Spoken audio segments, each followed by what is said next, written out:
नमस्कार दर्शक बंधु आज क्षुद्र भिडियो आपण मानक स्वागत। पड़ाकू जाऊँगी विरल और भयंकर चंद्रग्रहण। यही वर्षर अंतिम और भयंकर चंद्रग्रहण लगिबापी जाऊँगी सेप्टेम्बर 7 तारिख रविवार दिन। भाद्रव मासर पूर्णिमा दिन पूर्ण राहुग्रस्त चंद्रग्रहण पड़ापी जाऊँगी। यही दिन खुदुरुकुणी ओषार शेष पाଳି रहुअछि। यह सहित भागवत जन्म मध्य यही दिन पड़ापी जाऊँगी। दर्शक बंधु एपरी चंद्रग्रहण 100 वर्ष थरे लगी थाए। दर्शक बंधु एमिति अनेक लोक मानक मनरे प्रश्न रही चंद्रग्रहण प्रभाव आम भारत तथा ओडिशा रे रहिबो कि नाही।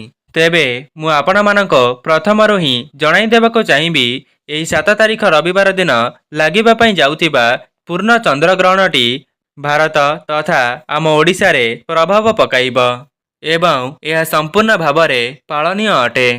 कहीं ना यह पूर्ण चंद्रग्रहण हेबाकू जाउछि। एही चंद्रग्रहण रे हांडी छाड़ एवं पाक निषेध मध्य रहिबो।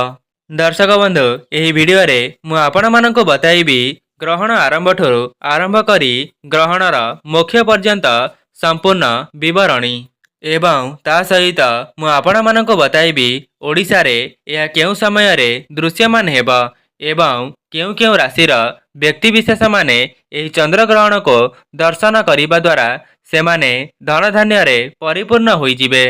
पाक निषेधर समय बा हांडी छाड़र समय केउ समयरु केउ समय पर्यंत रहिबो एवं ग्रहण समय रे केउ काम करिबा शुभ एवं केउ काम करिबा अशुभ होई थाए। गर्भवती महिला माने यही दिन केउ केउ कथा उपरे विशेष भावरे ध्यान देबा उचित एवं जो माने खुदुरुकुणी ओषा करुछंती सेमाने खुदुरुकुणी ओषा किपरि भावरे करिवे एवं केउ केउ राशि मानक उपरे ग्रहणर शुभ प्रभाव पड़िबो एवं केउ केउ राशि मानक उपरे एहार खराब प्रभाव पड़िबो। एही समस्त विषय रे आजिर एही वीडियो रे मु आपण माननको बताइबा पई जाउछि। सेथिपाई वीडियोटी को शेष पर्यंत निश्चय देखंतु जहाद्वारा आपण मानक मनरे जहाँ भी किछि प्रश्न अछि से सबु खूब शीघ्र दूर होई जिवो। यह पूर्वर जदि आपण माने वीडियोटी को लाइक करि नाहंती वीडियोटी को लाइक करी कमेंट बॉक्स रे जय मां लक्ष्मी जय जगन्नाथ अवश्य लिखि दियंतु। भाद्रव मास शुक्ल पक्ष पूर्णिमा तिथि रे रविवार दिन पड़िबा पई जाउछि महाभयंकर चंद्रग्रहण। दर्शक बंधु आपण माने जानिथिबे पराग हेउ किंबा चंद्रग्रहण हेउ यह समस्त जीवजगत उपरे एहार प्रभाव पड़ी थाए। राशि मानक उपरे पड़ी थाए किंबा ग्रह मानक उपरे रही थाए संपूर्ण पृथ्वी उपरे पड़ी थाए। दर्शक बंधु एही चंद्रग्रहणटी संपूर्ण भारत वर्ष रे दृश्यमान हेबा सहित आम ओडिशा रे मध्य पूर्ण चंद्रग्रास दृश्यमान हेबो एवं एही समय रे हांडी छाड़ बा पाक निषेध ओडिशा रे मध्य पालनीय हेबो। दर्शक बंधु साधारण हिसाब रे कहिबाकू गले ग्रहणर 3 प्रहर अर्थात 9 घंटा पूर्वर एवं परागर 4 प्रहर अर्थात 12 घंटा पूर्वर हांडी छाड़ बा पाक निषेध पालन करा जाए। एही समय को सूतक समय बोली कुहा जाई थाए। सेथिपाई जेहेतु 7 तारिख रविवार दिन चंद्रग्रहणटी लागिबाकू जाउछि तेबे 9 घंटा पूर्वर हांडी छाड़ पालन करा जिवो। तेबे हांडी छाड़ बा पाक निषेधर समय कौन रही तेबे आपण माने जानी रखंतो 7 तारिख रविवार दिन मध्याह्न 12:57 ठारू आरंभ करी मध्यरात्रि 1:25 पर्यंत रहिबो। एही समय रे ईश्वरंकर पूजार्चना को मध्य बारण करा जाइछि। तेबे आपण माने रविवार दिन 12:57 पूर्वरु ही समस्त देवनीति को समापन करिदेबे। ध्यान रखिबे 12:57 पर कौनसी भी देवादेवींकर पूजा किंबा देवनीति को करिवे नाही। ठीक सेही परी आपण माने 12:57 पूर्वरु जहाँ भी खाद्य खाइबा कथा आपण माने खाई नेबे।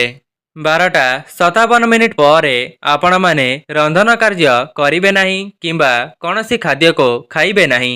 दर्शक बंधु जेहेतु आमे माने समस्ते सनातन धर्मी सेथिपाई किछिटा नियम को पालन करिबा द्वारा आमर ही मंगल होई थाए। ସେହିପରି ଆପଣମାନେ ଚନ୍ଦ୍ରଗ୍ରହଣର ସୂତକ ସମୟ ସରିବା ପରେ ନିଜେ ସ୍ନାନ କରି ସମ୍ପୂର୍ଣ୍ଣ ଶୁଦ୍ଧ ହେବା ପରେ କୌଣସି କାର୍ଯ୍ୟକୁ କରିପାରିବେ। ଦେବତାଙ୍କର ପୂଜାର୍ଚ୍ଚନା କରିପାରିବେ, ଦେବତାଙ୍କର ଦର୍ଶନ କରିପାରିବେ କିମ୍ବା ଠାକୁରଙ୍କର ନୀତିକାନ୍ତି ମଧ୍ୟ କରିପାରିବେ। ଦର୍ଶକ ବନ୍ଧୁ, ଏହି ସୂତକ ସମୟଟି ରୋଗୀ, ବୃଦ୍ଧା ଏବଂ ଛୋଟ ପିଲାମାନଙ୍କ ପାଇଁ ପାଳନୀୟ ନୁହେଁ। କିନ୍ତୁ ଗର୍ଭବତୀ ମହିଳାମାନେ ଏହି ସମୟରେ ଅନେକ ଗୁଡ଼ିଏ ସାବଧାନତାକୁ ଅବଲମ୍ବନ କରିବେ ଏବଂ ବିଶେଷ ଭାବରେ ସତର୍କ ରହିବା ଉଚିତ। ତେବେ ଗ୍ରହଣର ଆରମ୍ଭ ସମୟ ହେଉଛି ସେପ୍ଟେମ୍ବର 7 ତାରିଖ ରବିବାର ରାତ୍ରି 9:50 ଆରମ୍ଭ କରି ସମାପ୍ତି ରାତ୍ରି 1:25 ପର୍ଯ୍ୟନ୍ତ ରହିବ। ଗ୍ରହଣର ପୂର୍ଣ୍ଣଗ୍ରାସର ସମୟ ହେଉଛି ରାତ୍ର 11:01 ଆରମ୍ଭ କରି ରାତ୍ର 11:42 ପର୍ଯ୍ୟନ୍ତ ରହିବ ଏବଂ ରାତ୍ର 1:25 ପରେ ସମ୍ପୂର୍ଣ୍ଣ ଗ୍ରାସର ସମୟ ଶେଷ ହେବା ପରେ ମୋକ୍ଷର ସମୟ ହୋଇଥାଏ ଏବଂ ଗ୍ରହଣ ଲାଗିବାର ସମ୍ପୂର୍ଣ୍ଣ ସମୟ ହେଉଛି 3 ଘଣ୍ଟା 29 ମିନିଟ୍ 25 ସେକେଣ୍ଡ।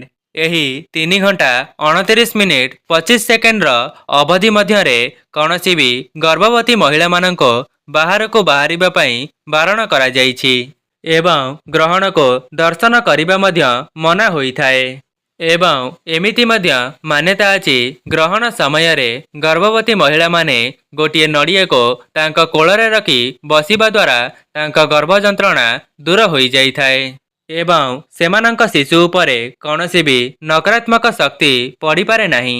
ଦର୍ଶକ ବନ୍ଧୁ, ଜ୍ୟୋତିଷ ଶାସ୍ତ୍ର ଅନୁସାରେ ଏହି ଚନ୍ଦ୍ରଗ୍ରହଣ ଦ୍ୱାରା ଅନେକ ଗୁଡ଼ିଏ ଗ୍ରହ ନକ୍ଷତ୍ରମାନଙ୍କ ଉପରେ ବହୁତ ବଡ଼ ପରିବର୍ତ୍ତନ ହେବାକୁ ଯାଉଛି।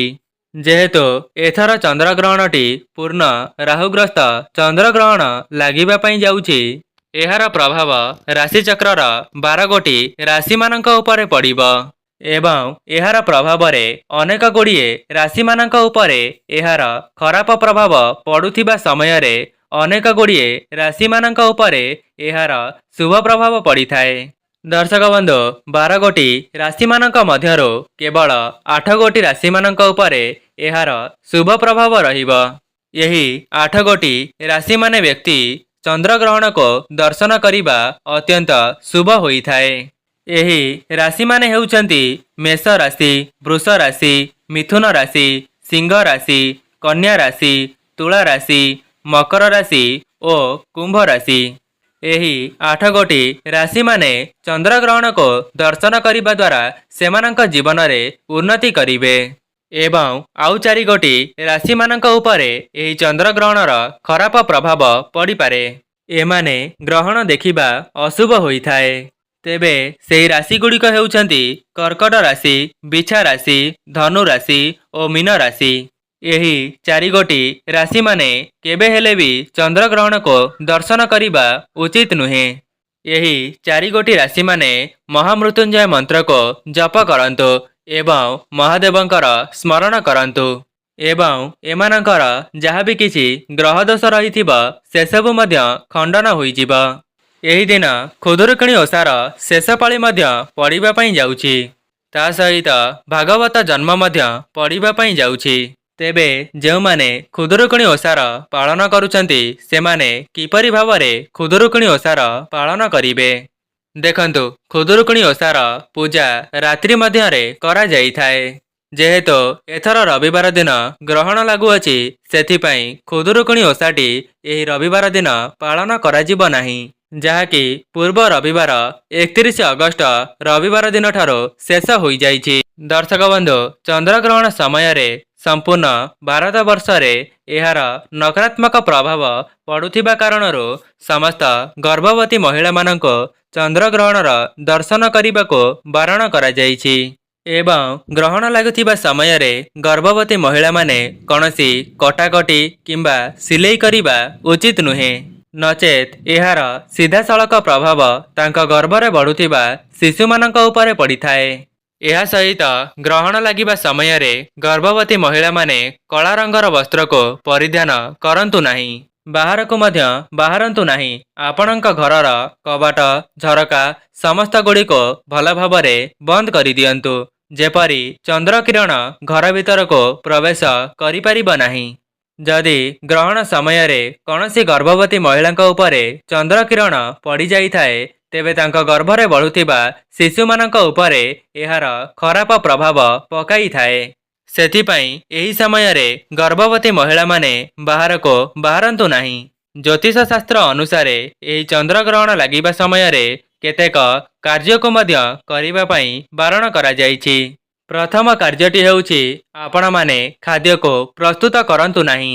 ଗ୍ରହଣର ସୂତକ ସମୟ ମଧ୍ୟରେ ଖାଦ୍ୟକୁ ତିଆରି କରିବା ପାଇଁ ମନା କରାଯାଇଛି, କାରଣ ଏହି ସମୟରେ ରନ୍ଧା ହୋଇଥିବା ଖାଦ୍ୟ ଅଶୁଭ ଅଟେ। ଏହା ସମ୍ପୂର୍ଣ୍ଣ ବିଷ ସମାନ ହୋଇଥାଏ। ସେଥିପାଇଁ ଗ୍ରହଣ ଲାଗିଥିବା ସମୟରେ ଆପଣମାନେ କୌଣସି ଖାଦ୍ୟକୁ ତିଆରି କରନ୍ତୁ ନାହିଁ। ଦ୍ୱିତୀୟ କାର୍ଯ୍ୟଟି ହେଉଛି ଆପଣମାନେ ଗ୍ରହଣ ଲାଗିଥିବା ସମୟରେ କୌଣସି ଖାଦ୍ୟକୁ ଗ୍ରହଣ କରନ୍ତୁ ନାହିଁ। ଏହି ସମୟରେ ରନ୍ଧା ହୋଇଥିବା ଖାଦ୍ୟକୁ ଗ୍ରହଣ କରିବା ସମ୍ପୂର୍ଣ୍ଣ ଭାବରେ ବାରଣ କରାଯାଇଛି। ଜ୍ୟୋତିଷ ଶାସ୍ତ୍ର ଅନୁସାରେ ଗ୍ରହଣ ସମୟରେ କୌଣସି ଖାଦ୍ୟକୁ ଆମେ ଖାଇବା ଦ୍ୱାରା ଏହାର କୁପ୍ରଭାବ ଆମକୁ ଦେଖିବା ପାଇଁ ପଡ଼ିଥାଏ। ସେଥିପାଇଁ ଆପଣମାନେ ଗ୍ରହଣ ସମୟରେ ରନ୍ଧା ଖାଦ୍ୟକୁ ଖାଇବା ପରିବର୍ତ୍ତେ ଶୁଖିଲା ଖାଦ୍ୟକୁ ଖାଇପାରିବେ। ଯେମିତିକି ଚୁଡ଼ା, ଫଳମୂଳ, ଶାଗୁ ଏପରି ଅନେକ ଶୁଖିଲା ଖାଦ୍ୟକୁ ଗ୍ରହଣ କରିପାରିବେ। ଚନ୍ଦ୍ରଗ୍ରହଣ ସମୟରେ ଆପଣମାନେ କୌଣସି ଶୁଭ କାର୍ଯ୍ୟକୁ ମଧ୍ୟ କରନ୍ତୁ ନାହିଁ ଏବଂ ଶୁଭ କାର୍ଯ୍ୟ ବିଷୟରେ ଚିନ୍ତା କରିବା କିମ୍ବା କଥାବାର୍ତ୍ତା ମଧ୍ୟ ହୁଅନ୍ତୁ ନାହିଁ। ଚତୁର୍ଥ କାର୍ଯ୍ୟ, ଆପଣମାନେ ଚନ୍ଦ୍ରଗ୍ରହଣ ସମୟରେ ଠାକୁରଙ୍କର ମଧ୍ୟ ପୂଜାର୍ଚ୍ଚନା କରିବେ ନାହିଁ। ଏହି ସମୟରେ ଫୁଲ ତୋଳିବା, ସନ୍ଧ୍ୟା ଆଳତି କରିବା ଏସବୁ କାର୍ଯ୍ୟକୁ ମଧ୍ୟ ବାରଣ କରାଯାଇଛି। ଏପରି କରିବା ଦ୍ୱାରା ଘରକୁ ଘୋର ଦାରିଦ୍ର୍ୟତା ମାଡ଼ି ଆସିଥାଏ।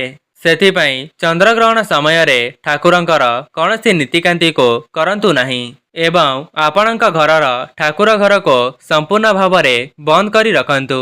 ଏବଂ ଚନ୍ଦ୍ରଗ୍ରହଣ ସମୟରେ ଅନ୍ନଦାନର ମଧ୍ୟ ଗୋଟିଏ ସମୟକୁ ନିର୍ଦ୍ଧାରିତ କରାଯାଇଛି ଏବଂ ଏମିତି ମଧ୍ୟ ମାନ୍ୟତା ଅଛି ଚନ୍ଦ୍ରଗ୍ରହଣ ସମୟରେ ଅନ୍ନଦାନ କରିବା ଦ୍ୱାରା ଶରୀରରେ କୌଣସି ରୋଗ ବ୍ୟାଧି ରହିନଥାଏ।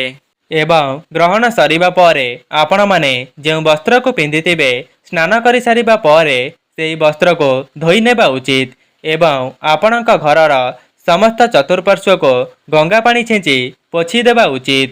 ଏବଂ ଗ୍ରହଣର ଶେଷ ହେବା ପରେ ଆପଣମାନେ ସ୍ୱଚ୍ଛ ହୋଇଯାଇ କୌଣସି ଗରିବ ଗୁରୁବା ଲୋକମାନଙ୍କୁ ଅନ୍ନଦାନ କିମ୍ବା ଖାଦ୍ୟକୁ ଦାନ କରିବା ଉଚିତ। ଏହାଦ୍ୱାରା ଆପଣଙ୍କର ମଙ୍ଗଳ ହେବା ସହିତ ଆପଣଙ୍କ ପରିବାରର ମଧ୍ୟ ଉନ୍ନତି ହେବ। ତେବେ ଦର୍ଶକ ବନ୍ଧୁ, ଆଶା କରୁଛି ଏହି ଭିଡ଼ିଓଟି ଆପଣମାନଙ୍କୁ ଭଲ ଲାଗିଥିବ। ଭିଡ଼ିଓଟି ଭଲ ଲାଗିଥିଲେ ଭିଡ଼ିଓଟିକୁ ଲାଇକ୍ କରି କମେଣ୍ଟ ବକ୍ସରେ ଜୟ ମା ଲକ୍ଷ୍ମୀ, ଜୟ ଜଗନ୍ନାଥ ଅବଶ୍ୟ ଲେଖିଦିଅନ୍ତୁ ଏବଂ ଭିଡ଼ିଓଟିକୁ ଗୋଟିଏ ସେୟାର କରନ୍ତୁ। ଆଜି ପାଇଁ ରହୁଛି, ନମସ୍କାର।